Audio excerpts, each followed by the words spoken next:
Hi, back to story.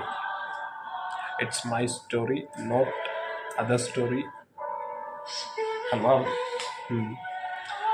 ಈಗ ಒಂದು ವಿಷಯ ಹೇಳಕ್ಕೆ ಬಂದಿದ್ದೀನಿ ಅಂದರೆ ಏನಂತ ಹೇಳಿದ್ರೆ, ಈಗ ಒಬ್ಬರು ನೀವು ಹೇಳ್ಬೋದು ಅಲ್ಲಿ ಹೋಗ್ಬೇಡ ಇಲ್ಲಿ ಹೋಗ್ಬೇಡ, ನೀನು ತಿಂದ ಇಲ್ವಾ, ಏನು ಮಾಡ್ತಾ ಇದೆಯಾ, ಇಟ್ಸ್ ಅ ಕೇರಿಂಗ್ ವರ್ಡಸ್ ಅಲ್ವಾ. ಸೊ ಅವ್ರಿಗೆ ಅನಿಸುತ್ತೆ ಇಟ್ಸ್ ಲೈಕ್ ಏನಪ್ಪ ಇಷ್ಟೊಂದು ಕ್ವಶನ್ ಕೇಳ್ತಾನೆ ಹಿಡಿದಾಕೊಳ್ಳೆ, ಮತ್ತು ಈಗ ಏನಾಗುತ್ತೆ ಒಂದು ಹಿಡಿದು ಕಟ್ ಬಂದು ಹಾಗೆ ಹಿಡ್ದಾಗಿರುತ್ತೆ ಅಂತ ಫೀಲ್ ಆಗ್ಬೋದು.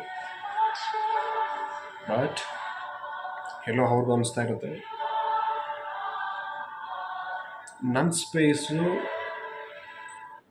There was him is not giving ಅಂತ ಬರುತ್ತೆ ಅಲ್ವಾ. ಬಟ್ ಒಂದು ವಿಷಯ ಬಂದು ನೀವು ಅವ್ರಿಗೆ ಅಟ್ಲೀಸ್ಟ್ ನೀವು ಹೇಳಿ ಕೇರ್ ತಗೊಳ್ಳಿ. You should be care about your the people as to rights to